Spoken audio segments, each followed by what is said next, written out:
Hello and welcome to a new broadcast from the Sappi couch. Here you will always find the latest information from the world of Sappi and the news from the paper industry. Therefore, we always invite exciting guests, and so I'm very happy to welcome today René Koehler, who is Head of Business Development and Sales Director by Bethge. And of course, if you have you two here sitting on the couch, we are talking about the customer benefits of Sappi's revolution of paper making. Great word, Michael Bethge. Revolution is really a big word, so I'm interested in what is actually meant by this by Sappi.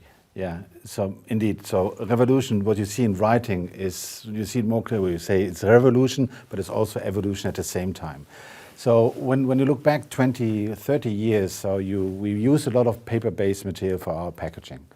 And then there was a first revolution or a kind of evolution also when the industry were looking more on cost savings. There was a replacement of filament material, so paper-based material was replaced by films due to the fact that it was cheaper, it ran faster, and there was also kind of barrier function in it, so without adding additional films or coatings. And there was also a trend, what we don't have to forget, many years ago about transparency.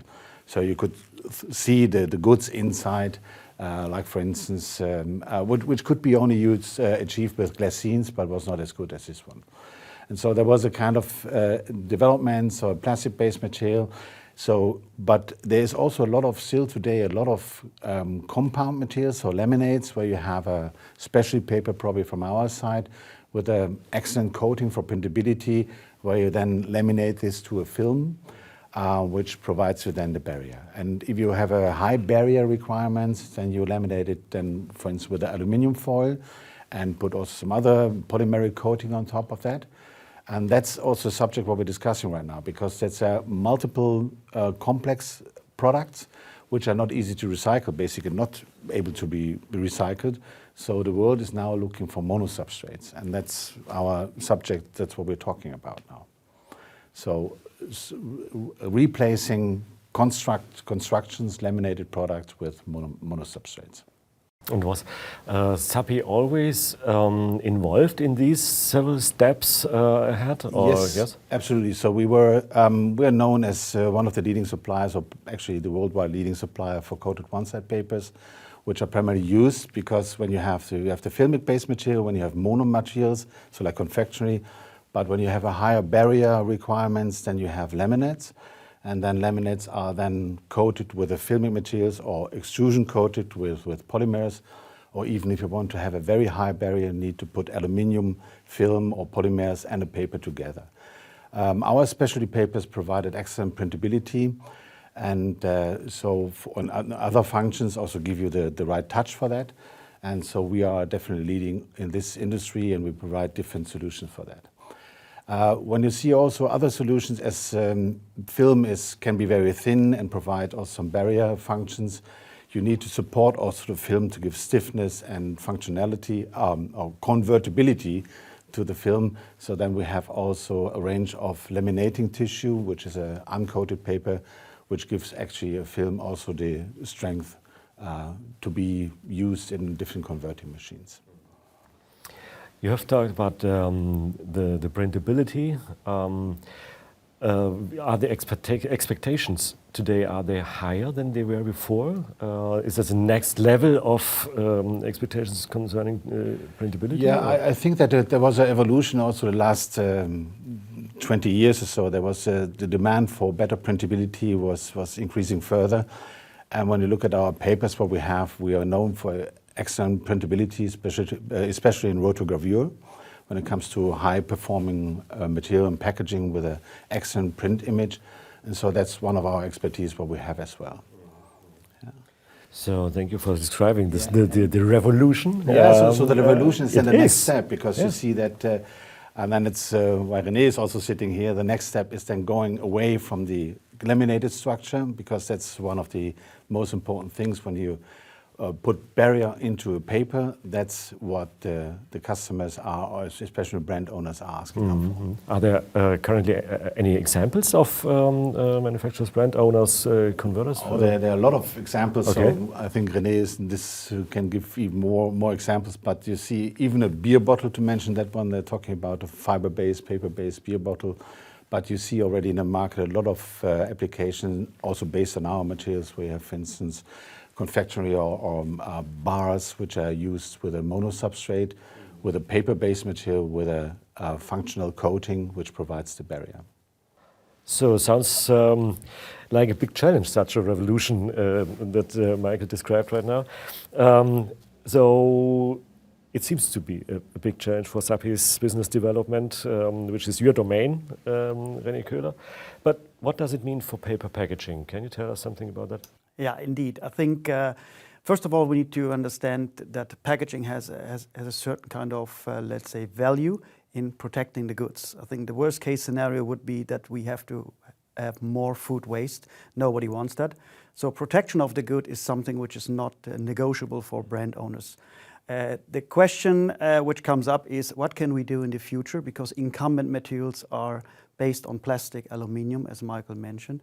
And these products are widely not recyclable. If sometimes it's impossible to recycle them. But they are fulfilling a demand, and that is to protect the goods and likewise to be used as a kind of advertising material. And that's the big challenge here, really to bring that into a sustainable product, which hopefully cope with all the demands to protect the goods in a proper way. And secondly, to give us the chance by the end of the use to maintain in a recycling stream for a circular economy. That's important. And that is, of course, a challenge for paper, because paper is not being seen as the material giving a lot of functionality.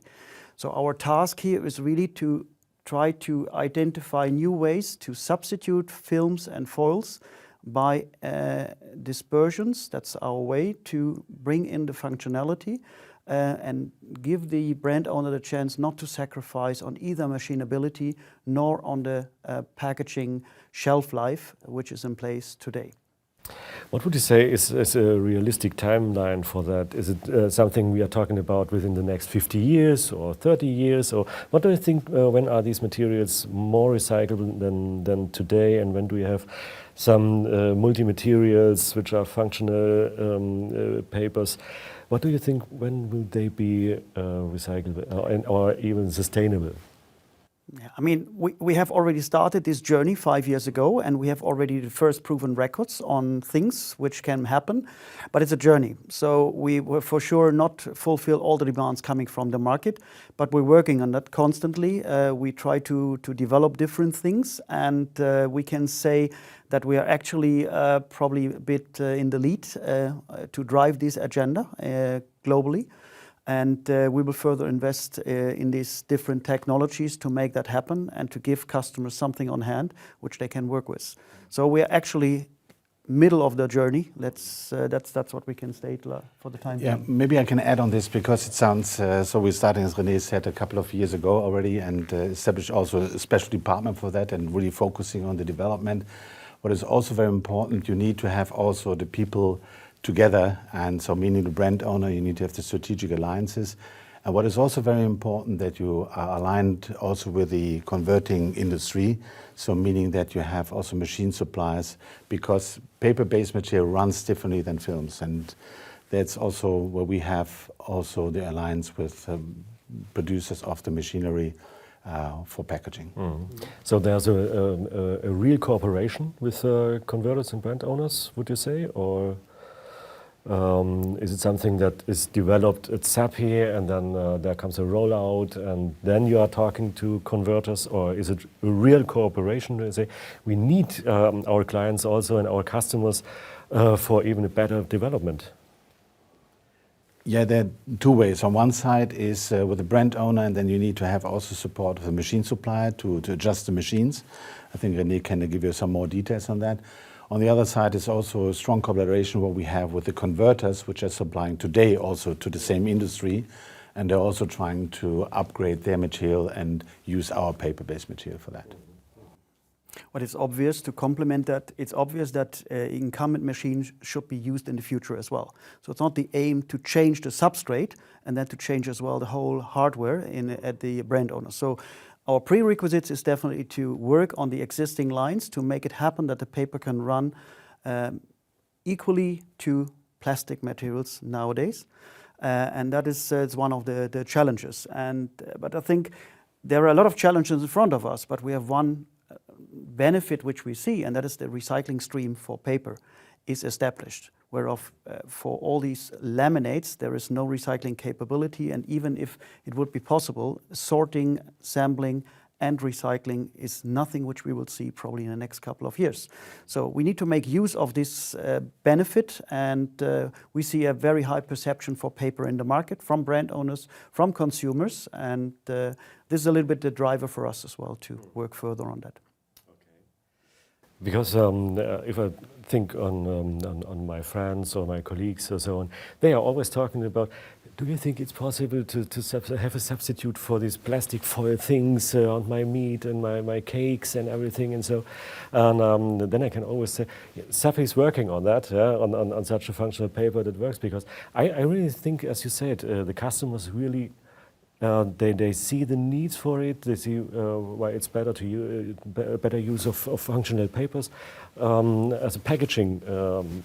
So, do you have any experiences with customers? What do your brand owners say? Is this that they recognized as a brand owner we have to do that, or is it the market? Is it the customers who say it's our demand that you go into new materials? Well, the idea is, of course, to use more renewable materials, get away from fossil-based material structures, keep it in the circular economy, to reuse the products. That is very important for them, but they don't want to sacrifice on the shelf life. I mean, that's one thing where we need to really, let's say, cope with the challenges, and it's not easy. I mean, we know that paper has a few advantages, but we have likewise a few disadvantages, which we try to cope with and really to bring something forward. And that's the first, or let's say latest successes will prove that we are on the right track to further go our journey.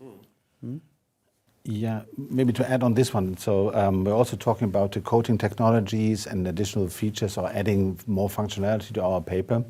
So we have on one side, which is helping for that, is our expertise also in coating, because we are also having a strong expertise and knowledge in coating. So we have offline and online coating equipment, different kind of techniques used for that.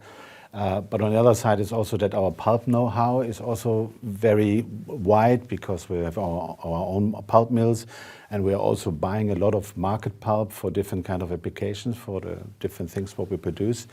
But we are also engaged in development of special microcellulose, and that's also part for our papers with additional functionality. I guess you can also elaborate on this one a bit more. Yes.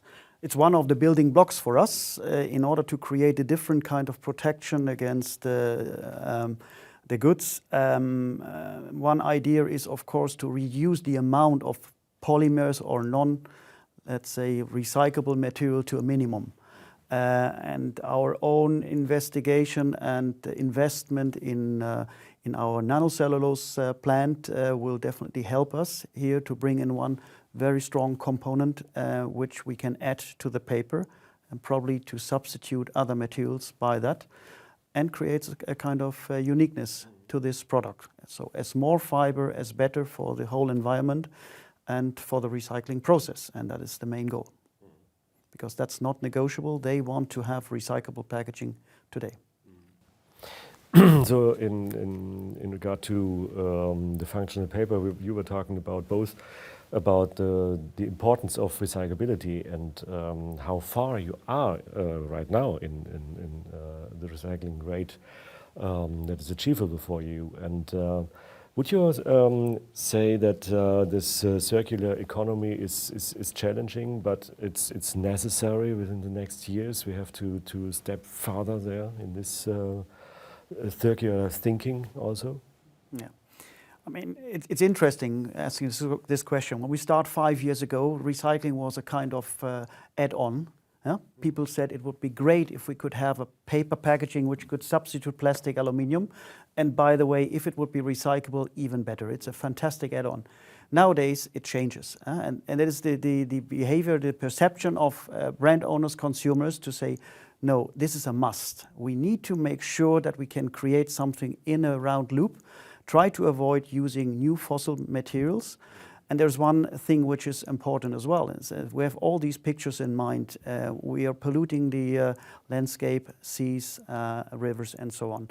And we don't get rid of that. I mean, we know that the industry, even the plastic industry, is preparing themselves in order to create monomaterials which fulfill the demands for the protection. And recycling streams are being established according to that. But this will not change the situation when the habits are not a given fact in certain kind of region on this globe. So paper has the advantage that it will disappear. So we have made some investigations on that as well. But we don't want to motivate people just to throw it into nature. The aim is really to collect it, to assemble it, and to recycle it, to give it a second life. That's the aim. Yeah, I can confirm this because still a few years ago there was also a question about the compostability of paper, and we have actually also a special range which is then suitable for the home compostability and also for the industrial compostability or composting. But at the end, as René said, it's at the end all about recycling. So they're asking us for certificates and other things like that. Focus on recycling, definitely. I remember the time when it was the FSC stamp somewhere, then it was the Blue Angel sign and everything. That were almost, this were steps, and if you say it, 10 years ago it was a luxury sign to have a FSC paper, which is even a bit more expensive and everything. And now it's common. Everybody wants a recyclable paper. But isn't it great? It's a fantastic opportunity. We can always course talk about that it's not good, but we take it as an opportunity. It is a challenge, yes, but we take it as an opportunity. There's a long journey to go, but it will help us. And as Michael mentioned, we are coming from the end of providing excellent paper surfaces, and we should not underestimate marketing is used to have a print on film, which is the best we can get. Sappi Papers guarantees that we are coming as close as possible when it comes to the surface printability. So we can really guarantee that we have a state-of-the-art, let's say, surface.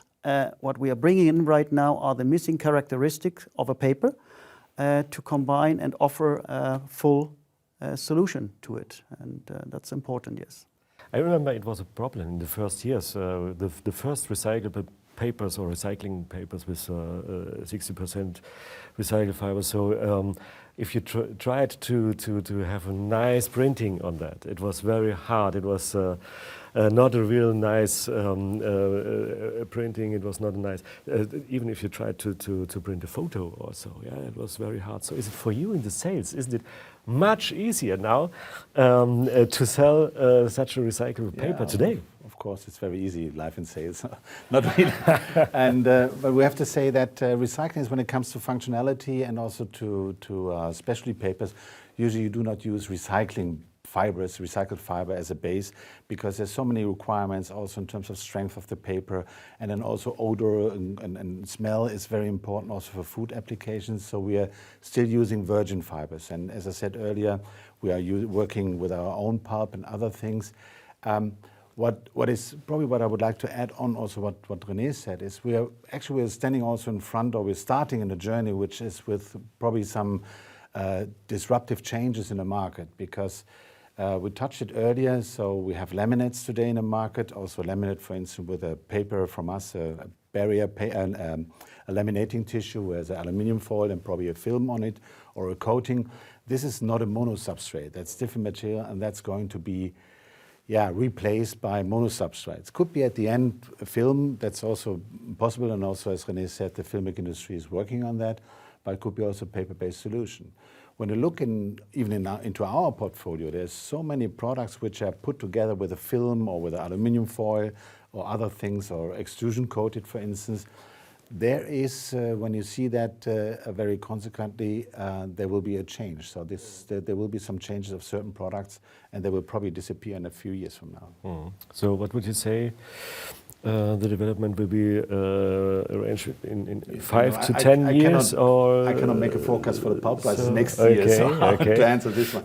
But it's a development. So and there's such a strong demand and question, and so many projects we're working on, and also especially in René's department. So it's very, very strong demand, even from the brand owners, where we have also relationships since many years due to our brand owner management, what we established probably already 15 years ago.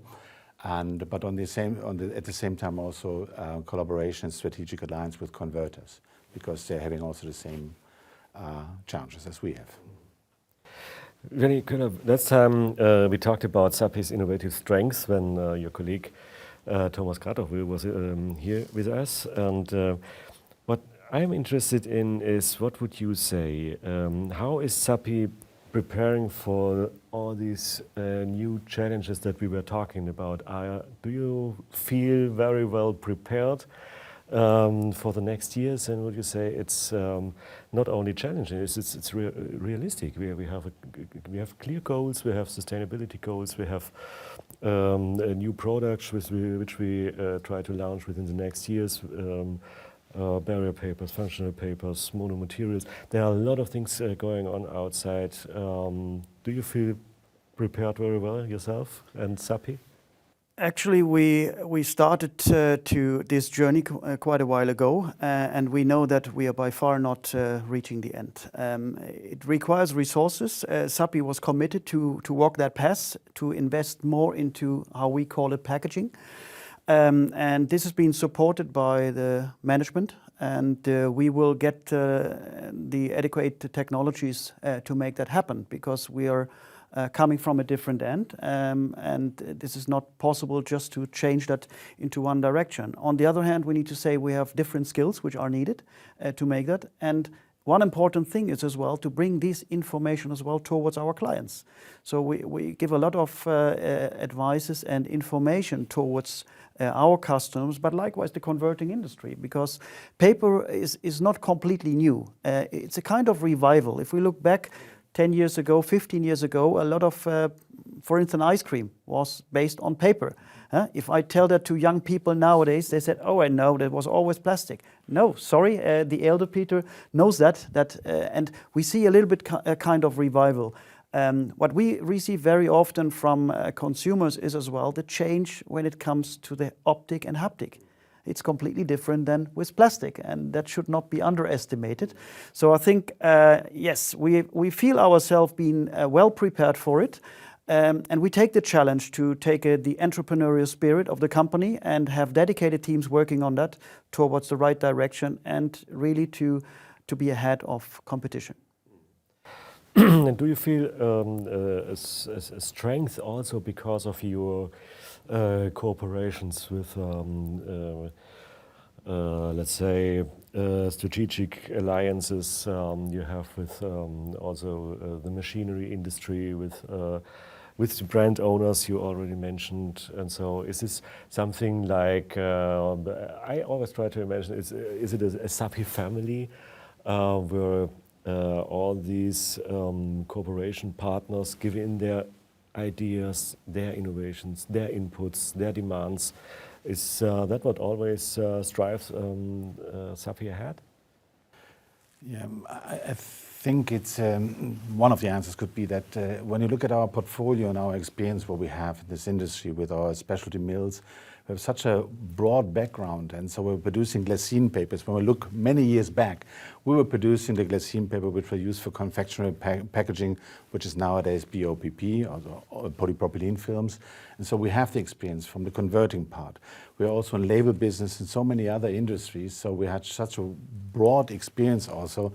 And as I said also earlier, with the different kind of coating technologies, so we have a experience and a knowledge which is definitely helpful for us today. And we made use of the expertise. We have acquired a company 3 years ago with Rockwool Solution, or close to 3.5 years ago. where we have the right technology in place. So we made use of that and are on the way right now to apply that as well onto paper. And that helps us to really drive this whole agenda forward. Yeah. And perhaps this should have been our last question, but if I see you, and I have the head of business development here. Can you tell us in just a few words, what are you working on within the next months? Is there something you can tell us and the audience what you are working on right now? Yeah, I mean, we will of course I can give you some insights.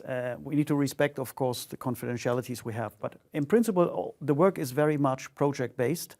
That means we get firm briefs from our customers, that's from the brand owner industry, to work and substituting existing material structure into a sustainable product. And this is cross over the FMCG, fast-moving consumer good industry. So it's not one specific area. To mention a few, we are very strong in the confectionery industry. We are making a lot in the area of beverages, but likewise the sugar flour industry is something. So you could not distinguish just one individual market segment. It is a crossover, and it really depends on the requirements to fulfill, and then we can drive that into the right direction. But it's very often driven by firm briefs we received from their end. And I think we have proven track records, and there have been a few new packages being launched during the last 12 to 18 months, and we will see furthermore coming up the next couple of months. Despite the fact that we are in the middle of the COVID situation, the world continues, and we're happy, and it makes us proud as well, because we see more and more customers walking that way, and likewise the converting industry is very much our partner in developing something forward here. Okay, we stay tuned. We will see, and perhaps next year we will see each other here on the couch, yeah, in one of our next broadcasts. So thank you for being here today, René Koehler and Michael Bethge, for coming up and for sharing these very interesting insights with us today. And I say thank you for watching. And I hope you will be back next time when we are talking about the latest innovations from Sappi and the paper industry. So until then, I wish you a very good time, and I say goodbye. Thank you. Thank you very much.